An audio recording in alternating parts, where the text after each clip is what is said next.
Olá pessoal, eu sou o professor Washington, professor de Língua Portuguesa e Literatura e mais uma vez estamos aqui para uma aula top de literatura.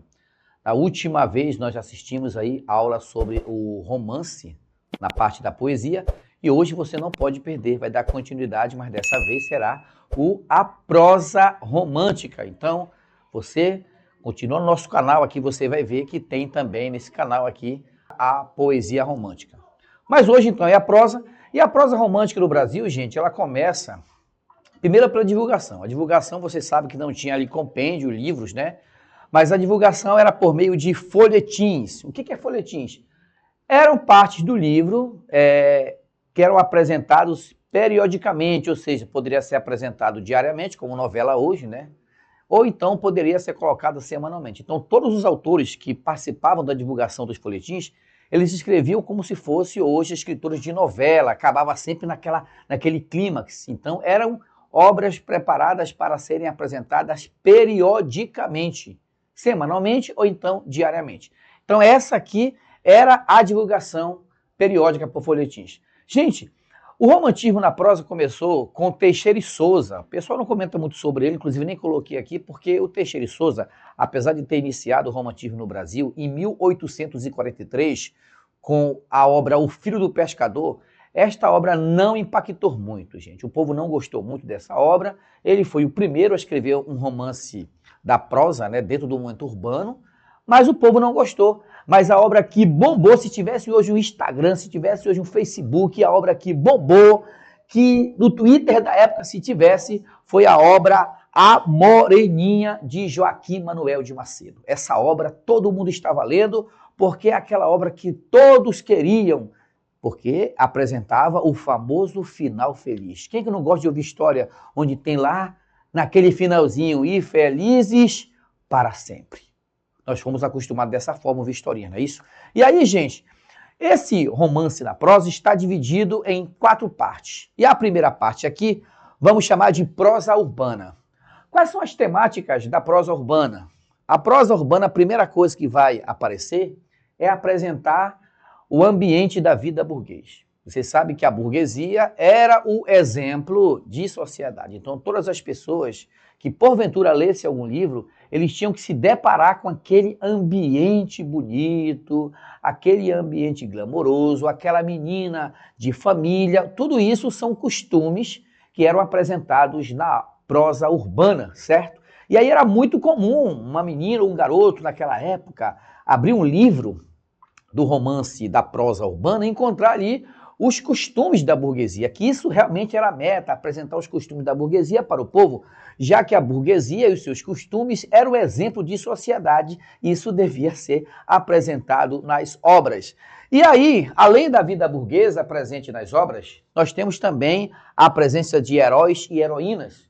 Esses heróis eram homens que lutavam pelo seu amor. E quem eram essas heroínas? Aquelas mulheres que faziam de tudo para que aqueles homens ali, né, fossem seus para toda a vida. Então, essa temática era muito interessante dentro ali da prosa urbana. E, além do mais, a prosa urbana valorizava as relações humanas em seus contextos, no total respeito, na valorização da ética, mas às vezes ali algumas obras denunciavam algum costume que não era bem visto. Mas então essa aqui seria as ideologias dentro da prosa urbana.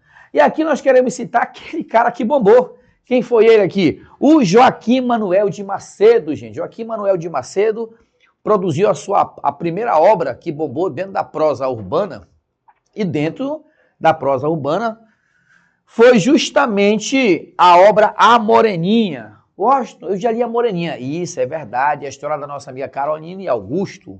Carolina e Augusto ali tiveram encontro na infância e no final aí da história eles vão se reencontrar na vida adulta e vão ser felizes para sempre. Lembrando que essa obra aí, ela trata do amor pueril, e esse amor pueril aí, mais tarde ele será reverberado na vida adulta, onde eles se encontram, provando aí que o amor, ele vence o tempo. Legal aí, né? O amor, ele vence o tempo, não importa o que aconteça. Um recado para ti, espere seu amor. Eu não sei se isso funciona mais na história aí. Ele esperou e ela esperou, e eles foram felizes para sempre, o casal que na infância se encontraram, que a Moreninha, justamente aí foi uma aposta que ele fez com os colegas, ele deu o nome, né, desse romance, né, do nosso personagem Augusto aí, a Moreninha, que deu o título à obra, né, da aposta. Ele não podia se apaixonar, e se apaixonou, e aí prometeu que escrevia um romance, e escreveu com o título A Moreninha. Muito bem, garotada. Agora, é claro que dentro do romance urbano nem sempre existiu aquele romance ou aquela prosa que apresentava a temática voltada para bons costumes. Nós temos aqui uma obra que quebrou o padrão da prosa urbana, da prosa de costumes, da prosa dos bons costumes. Foi a obra do nosso amigo Manuel Antônio de Almeida. Manuel Antônio de Almeida, ele vai publicar uma obra chamada Memórias de um Sargento de Milícias. Olha, atenção, essa obra aí não é uma obra que eu posso dizer para você que foi de bons costumes, porque o nosso protagonista é Leonardo. Leonardo era aquele que ficava se envolvendo com muitas mulheres, e isso aí, né, esse tipo de ação, não é ação de um herói, pelo contrário. O romantismo da prosa urbana classifica o Leonardo como um anti-herói, um garoto aí, que eu posso dizer hoje, um garoto encapetado. É claro que a vida do Leonardo não foi muito fácil, ele tinha um pai, né, a mãe dele, Dona Maria Hortaliça, acabou fugindo com o marinheiro, e o pai ficou também muito chateado, acabou se envolvendo também com outras situações erradas. Então, o contexto de vida de Leonardo, que era filho do seu Leonardo também, o pai dele era Leonardo, ele não vai ter uma vida muito boa. Então, essa obra, gente, ela vai acontecer não no cenário burguês, vai acontecer na periferia do Rio de Janeiro. E é por isso que essa obra ela vai quebrar o paradigma de uma obra que vai apresentar os bons costumes, porque dessa vez a literatura ela vai mostrar um ambiente totalmente contrário do que vinha sendo proposto pela prosa urbana, que era apresentar o cenário burguês. Mas é de costume? Sim, mas é um costume do povo periférico. E isso será apresentado na obra Memórias de um Sargento de Milícia. Inclusive, nos vestibulares, ela é conhecida como romance picaresco, porque dá a ideia de pícaro, é um romance engraçado, é um romance onde as personagens se envolvem com muitas situações cômicas, mas que no final o Leonardo encontra o amor de sua vida, que é a senhorita Luizinha. Que bom, né? Mas é claro que ele passa por muitas privações, né? Por muitas perseguições por parte do Major Vidigal, e eu convido a você, então, a ler essa obra aí, Memórias de um Sargento de Milícias, que é, mais uma vez, você não pode esquecer, né? Lembrando que essa obra quebra o padrão daquele romance da prosa urbana que apresentaria a melhor sociedade, que seria a sociedade burguesa, beleza? Então, ele é a quebra de paradigma. Bem, seguindo ainda na prosa urbana, nós temos aqui o nosso grande homem, o maior autor do romantismo da prosa é José de Alencar. José de Alencar está em todas, gente, ele está em todas. Ele está na prosa urbana, ele está na prosa indianista, ele está na prosa sertaneja, ele está na prosa histórica, ele está em todas. Ele é, assim, um vulto do romance urbano, do romance indianista, do romance sertanejo e do romance histórico. Ou seja, ele é o cara da prosa romântica. E aí nós vamos classificar quais são as obras do José de Alencar que está dentro da prosa urbana. Nós vamos começar aqui, ó. É claro que o José de Alencar, ele começou com uma obra em 1856. José de Alencar, aí, gente, ele tem, assim, uma vida muito boa, né? O pai dele era um político, lembrando que José de Alencar, gente, só uma fofoca literária para você, ele é fruto de um relacionamento que o pai era padre e pulou a cerca, gente, o pai dele pulou a cerca, e aí nasceu o Zezinho Alencar, que mais tarde foi ministro da Justiça, foi um grande político. Agora, cá entre nós, né? Politicamente, José de Alencar não é um bom exemplo, né? Como político, mas como escritor, ótimo, porque apoiou ainda a escravidão por algum tempo no Brasil, né? Enfim, mas vamos cuidar da parte literária dele, deixar um pouco a vida dele de lado, né? Só uma curiosidade que eu falei para ti. Pois bem, o José de Alencar vai lançar essa primeira obra dele aqui, 5 minutos, que é uma obra assim, gente, como pode dizer assim, como dizia o Matinha, minha meia boca, né? Não foi tanto sucesso, mas foi a primeira obra dele em 1856.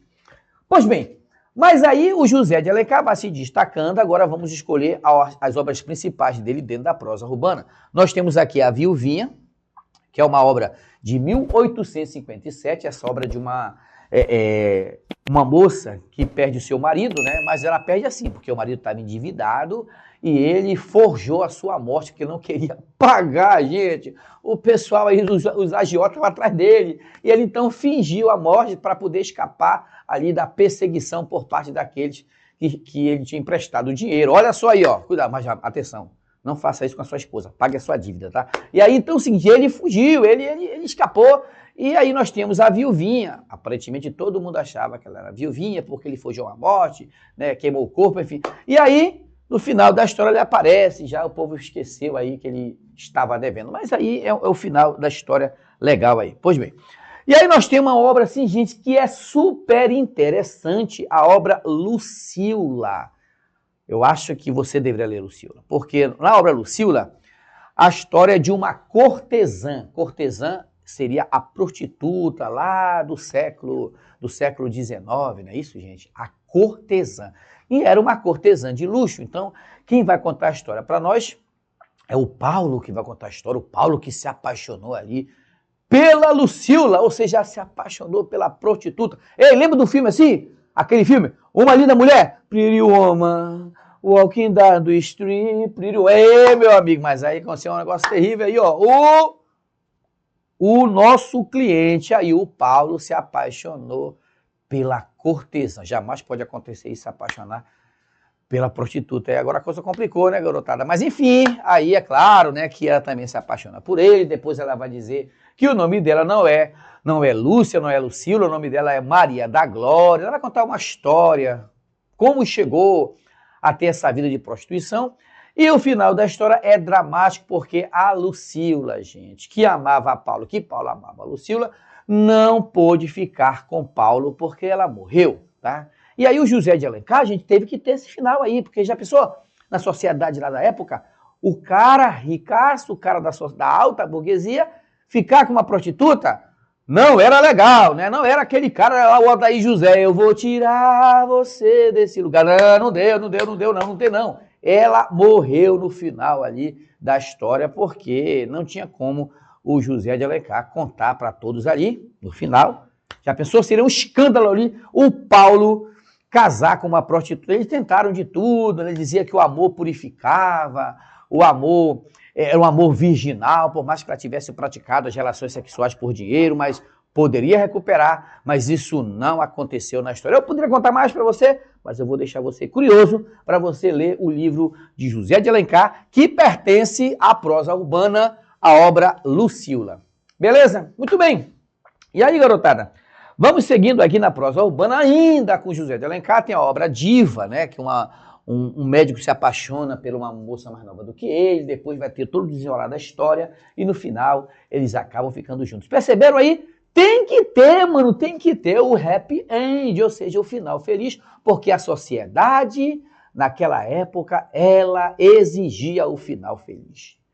Similarmente hoje, né? Já pensou na novela hoje, você está assistindo uma novela e o mal lá, o malvado na história, né? O antagonista, ele termina bem, todo mundo vai ficar chateado com o autor da novela. Pois naquela época não, era diferente. O povo exigia que tivesse o happy end, o final feliz. E como você está vendo aqui, embora na obra Lucila não tivemos o final feliz, mas era o que tinha que acontecer. Não poderia aí o Paulo ficar aí com a Lúcia, com a Maria da Glória.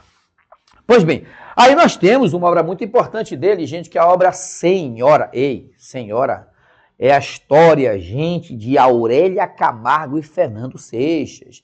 O Fernando Seixas vai ser o exemplo daquele homem interesseiro e a Aurélia é aquela menina pobre. Parece novela mexicana, a menina pobre, o cara é rico e tal. Enfim, mas na verdade o Fernando não era rico assim, tá? Ele vai ficar rico depois, né?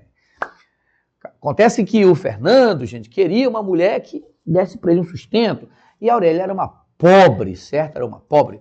E aí, um belo dia, o Fernando encontra a Adelaide, né, e larga a Aurélia para ficar com a Adelaide. Gente, a Aurélia fica possuída, porque o Fernando é um interesseiro, mas a gente sabe, resumindo a história aqui, depois a Aurélia recebe uma herança. Eita, agora vai dar volta por cima, hein? a Aurélia recebe uma herança e ela vai, por meio do seu tio, apresentar um dote para o Fernando. Ela vai comprar o cara, mano. Eu não sei que diabo passar na cabeça dessa mulher. Vai comprar o cara, o cara vai comprar lá para ela. O Fernando, gente, o Fernando vai ser humilhado.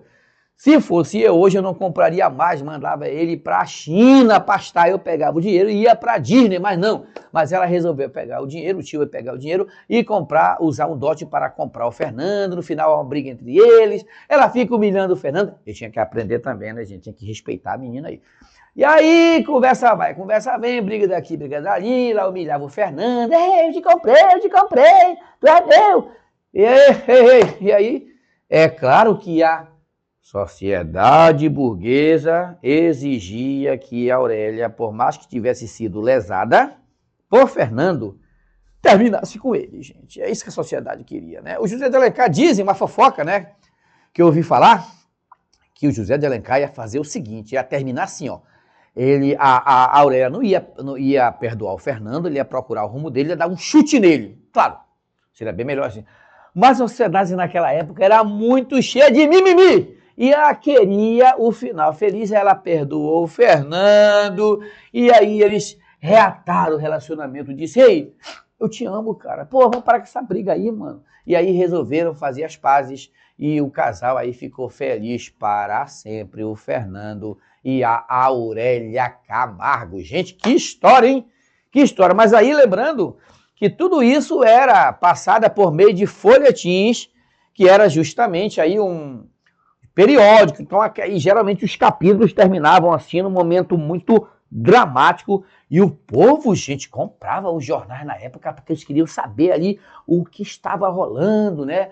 O que ia acontecer no próximo capítulo, no próximo episódio, ou na próxima parte da história. Então, fazia o maior sucesso, similarmente hoje que nem novela, né? Beleza?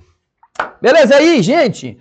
Terminamos aqui o momento da prosa urbana, que é justamente essa prosa que vai apresentar como cenário a burguesia e as questões que vocês perceberam, as relações humanas envolvidas nesse grupo de pessoas, com exceção aqui aquele que quebrou, que foi o nosso amigo Manuel Antônio de Almeida, com a obra Memória de um Sargento de Milícia. Muito bem, agora a gente vai partir para a prosa indianista. Eita, rapaz, como esse romantismo é grande, hein? Pensa numa escola, meu Deus, que é tão grande, beleza? E aí, nós agora vamos tratar da prosa indianista. E adivinha, gente, quem é o único autor da prosa indianista? O nosso amigo José de Alencar, que já esteve conosco agora há pouco na prosa urbana. O José vai entrar agora aqui na prosa indianista. Muito bem, mas Washington, qual é a temática dessa prosa indianista? Quais são os elementos que permeiam a prosa indianista? Aqui, ó. Resgate da cultura indígena. Nesse momento, nessas obras, a cultura indígena será resgatada por meio de vocábulos, por meio de ações e costumes dentro ali das tabas, né? Dentro ali do habitat do povo indígena. Outra coisa, gente, essas histórias aqui, elas vão apresentar um pouco do contexto histórico do Brasil no que tange o processo de colonização, da chegada dos portugueses e como aconteceu esse processo interacional entre o europeu e o indígena. E o outro fator vai colocar o indígena como o herói medieval. Vamos relembrar o que era medieval? É aquele que vai lá e luta, ou então é aquele que coloca a mulher lá em cima, né? Aquele que vai confessar o seu amor de vassalagem. Sabe que é amor de vassalagem, né? É aquele amor servo, o homem que se faz servo pela mulher. E tudo isso será tirado do cavaleiro, ou cavaleiro europeu, né? Pode ser cavaleiro e cavaleiro também, depende da situação. E vai jogar agora para o indígena. O indígena vai receber os costumes heróicos do europeu. E agora esse indígena terá algumas ações, como cavalheirismo, no ato de ser ali um protetor, um bom amante, podemos dizer assim. E por que eu dizer cavaleirismo também? Porque ele seria um gigante, um guerreiro defensor, na forma braçal. E a gente vai ter tudo isso, né, nessa prosa indianista. E quem comanda essas três obras aqui é o nosso amigo José de Alencar. E aí eu quero falar para vocês da primeira obra da prosa indianista, que foi a obra O Guarani, em 1857. Gente, essa obra aqui, O Guarani, ela é top. Aliás, todas elas, tá? O Guarani, que vai contar a história, gente, do indígena Peri e da europeia Ceci. Olha só, nós temos a Ceci para os íntimos, o nome dela é Cecília, tá? Eu estou sendo aqui, como eu já li 2 vezes, eu estou sendo íntimo dela. Ceci, mas aparece Ceci lá no livro, tá? Então, a Ceci e o Peri, olha, tá rimando, né? Ceci e Peri. A Ceci é a branca e o Peri é o indígena, certo? E aí a história vai contando que o Peri é contratado pelo pai da Ceci para proteger o guarda-costas. Lembra do guarda-costas?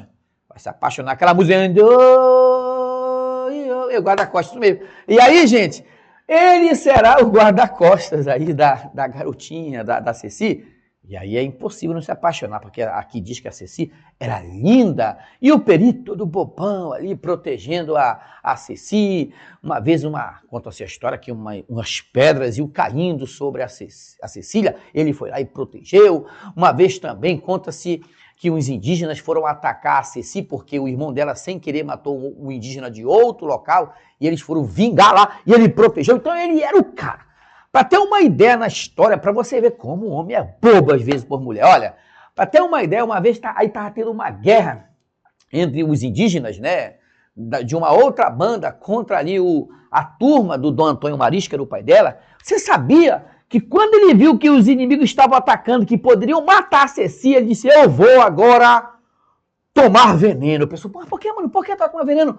Porque eu sei que quando eu morrer envenenado, essa tribo inimiga vai querer me devorar, que eles são antropófagos, e eles me devorando, vão morrer todos envenenados. Cara, os caras estavam sacrificando pela menina, gente. Que onda é essa? Ele queria morrer envenenado, e com o corpo envenenado, os inimigos vinham e iam comê-lo. Rapaz, é muita onda isso aí, né, gente? Mas ainda bem que não aconteceu isso, porque ele tentou fazer essa situação, e aí depois pegaram o antídoto e o Peri aí acabou não morrendo. Menos mal, porque é claro que no final da história eles terminam juntos aí, o Peri numa canoa, e aí numa enxurrada é levado da tribo, fugindo da tribo inimiga, onde o pai da nossa amiguinha Ceci aí incendeia, né, ali todo o arraial, ali toca fogo em todo arraial, e aí se salva o Peri e a Ceci. Agora, uma coisa interessante falar para vocês aqui, é que a Ceci é a branca e ele é o indígena. E mais uma vez, antes de ela partir com o Peri, o pai da Ceci, que é o Dom Antônio, pede para Peri ser cristão. O que isso quer dizer? Que a religião do europeu, ela precisa sobressair na religião indígena. Isso é o processo de decolonização, não é isso, gente? Que onda é essa? Aí, nesse momento, a cultura indígena é jogada por terra e prevalece aí a cultura do povo europeu. Tudo isso o José de Alencar está contando para a gente numa visão dentro do processo de colonização. E aí, gente, que história... Olha, não vou contar mais não, porque senão você não vai ler o livro. E aí eu quero contar a história top, Iracema. Iracema, a virgem dos lábios de mel. Mano, a Iracema aí... ela vai se envolver com o branco. Olha só a onda aqui. No Guarani, é a branca com o indígena. A branca e o indígena. No Iracema, é o branco com a indígena. Perceberam aí essa situação? Pois então, aqui, gente, a Iracema, ela vai flechar o Martim. Essa flecha, eu posso dizer que é bem simbólica. Ela flecha mesmo, mas também é uma flechada tipo Cupido, tá? Flechou o cara fica doido por ela. E a história realmente é esse envolvimento que há entre Martim e Iracema, né? A Iracema também, assim como o Peri, no Guarani, faz de tudo pela branca Ceci. A Iracema, gente, ela faz de tudo pelo branco Martim, certo? Ela faz de tudo. Ela larga ali a sua família, larga o pai, larga o irmão, briga com o irmão, larga o pai, né, lá na tribo dela, a tribo Tabajara, para ficar com o Martim, gente. Que loucura, né? Você está percebendo como José de Alencar coloca o papel do europeu em cima da cultura indígena, certo? Essa questão de se adentrar, se apoderar, né? E tirar ali todo o contexto indígena. E aí a Iracema larga tudo para ficar com o Martim, que no final da história, gente, o Martim nem chega a ficar muito tempo com ela fica desgostosa, inclusive, a história conta que eles foram morar ali nas bordas do estado do Ceará, Ah, Washington, lembrei, eu fui lá na Praia de Iracema. É lá, ali na Praia de Iracema. Você foi na Praia de Iracema em Fortaleza? Pois então, você sabia que aquele nome Praia de Iracema é ali que Iracema na história morou, gente. Exatamente, né? Combina tudo isso aí. Pois bem, a Iracema, infelizmente, ela fica triste, ela morre, né? Antes de morrer, ela tem um filho chamado Moacir. Você sabe o que significa Moacir? Filho da dor, certo? E o José está mostrando para nós aí que o Moacir representa a história, seria o início da etnia do povo brasileiro. Ou seja, como surgiu o povo brasileiro da união do branco com a indígena, surgiu o Moacir. O Moacir representa o povo brasileiro. Ou seja, o José de Alencar está dizendo que a partir do Ceará surgiu o povo brasileiro. É claro que o José de Alencar era cearense também, né? Tinha que puxar, né? Mas a partir dali, então nós temos a ideia de que o Moacir é o nosso pai, mostrando o processo de colonização e o nosso surgimento também, né, gente? Mas um fator interessante é que Iracema, sabe quem criou esse nome? Foi José de Alencar, Iracema. Você sabia que Iracema é o anagrama de América? Olha só, Iracema, ó. América. Sabia disso? A Iracema, a América, ó. As letras de Iracema dá para formar a palavra América. O que isso quer dizer, eu acho? Que Iracema é a mãe da América. Que interessante aí a forma como José de Alencar coloca essa obra. É uma obra muito top, que inclusive é uma obra que vai cair agora no CIS2 da UEA. Vamos lá, vamos ter uma aula especial. Ei, vou logo te convidar aqui. Vamos ter uma aula especial sobre Iracema. Você não pode perder aqui. Já estou aqui me comprometendo com você para dar essa aula aí sobre a obra Iracema de José de Alencar. Beleza, gente? Pois bem, e aí depois nós temos aí o Birajara. Olha, gente, o Birajara, embora o Guarani seja a branca com indígena e Iracema seja o branco com a indígena, aqui não tem o branco, aqui só tem indígena com indígena, certo? É a história de Jaguaré. Ele é um indígena que precisa ser um guerreiro e tal, né? Ele vai mostrar que ele tem poder, ele vai ali paquerar uma moça em outra tribo, né? Outra tribo ali, e no final ele vai erguer um arco para vencer o inimigo, e aí ele vai ser o senhor da lança. E o que significa o senhor da lança? Aqui, ó, o Birajara, o senhor da lança. Porque ele foi lá na outra tribo, ele pegou a lança de um pajé lá muito forte, ele conseguiu entortar o arco. Como ele entortou o arco para vencer o inimigo, e aí, né, é claro que ele foi o grande herói da história, que é justamente o nome dele aí, é o Senhor da Lança, que significa aí, na palavra indígena, Ubirajara. Legal, né, gente? Que história, mas todas essas histórias aqui, as três, elas têm realmente um pouco desse resgate da cultura indígena e mostrar também a formação do povo brasileiro, colocando o indígena como herói da história. Beleza? E agora, gente, vamos para a prosa sertaneja.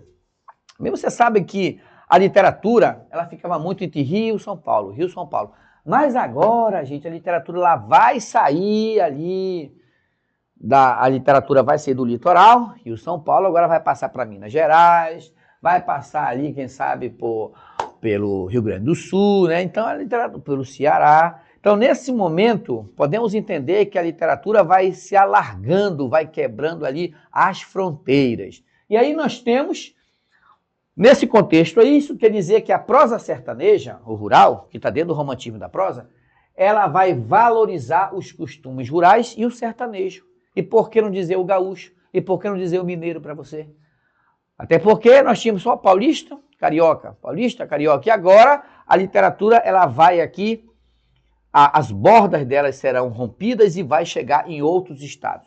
É como se fosse apresentar o Brasil para os brasileiros. E esse é o papel dessa literatura. E aí nós temos aqui um grande nome desse movimento da prosa sertaneja rural, que é o Bernardo Guimarães. Gente, o Bernardo Guimarães escreveu uma obra top que faz muito sucesso. Dizem que essa obra aqui, ela foi ali, palco, podemos dizer assim, de várias novelas. A Rede Globo já passou 2 vezes, a Record. E aí, eu estava vendo um documentário que foi uma das novelas mais vendidas da Globo, a Escrava Isaura, né? Chegou a ser aí apresentada até na China, no Japão, a Escrava Isaura. Para você ver o sucesso dessa história. E o Bernardo Guimarães vai contar a história da Isaura, que não é aquela escrava que você está pensando. A Isaura é uma escrava que toca piano, é uma escrava que fala francês. Mas por que escravo, Washington? Porque a dona não liberava a Isaura, não dava a ela ali a liberdade, então por isso que ela era escrava. Aí depois a senhora que toma conta dela morre, aí vem ali o possuído ali do filho dela, o Leôncio, né? Você sabe da história, o Leôncio é aquele, ele é o ser antagônico da história, e no final, né, a gente sabe que a Isaura vai encontrar o grande amor de sua vida, onde vai livrá-la das mãos do grande homem mau, Leôncio. O Leôncio vai morrer, vou logo te avisar, o Leôncio vai morrer na história. Mas se você quiser conhecer mais um pouco dessa obra, você precisa ler o livro A Escrava Isaura, porque vai tratar ali de uma situação de uma escrava que quebra o paradigma das escravas, das mulheres escravas daquela época, tá? Uma tez branca, né? Não é que a escrava Isaura era branca, gente, só que ela tinha ações brancas, podemos dizer, sei que você me entende, não era aquela que sofria, que apanhava e que era açoitada, não. Sofria, mas não era naquele contexto daquelas escravas realmente, aquelas que vinham da África, das mulheres africanas, tá?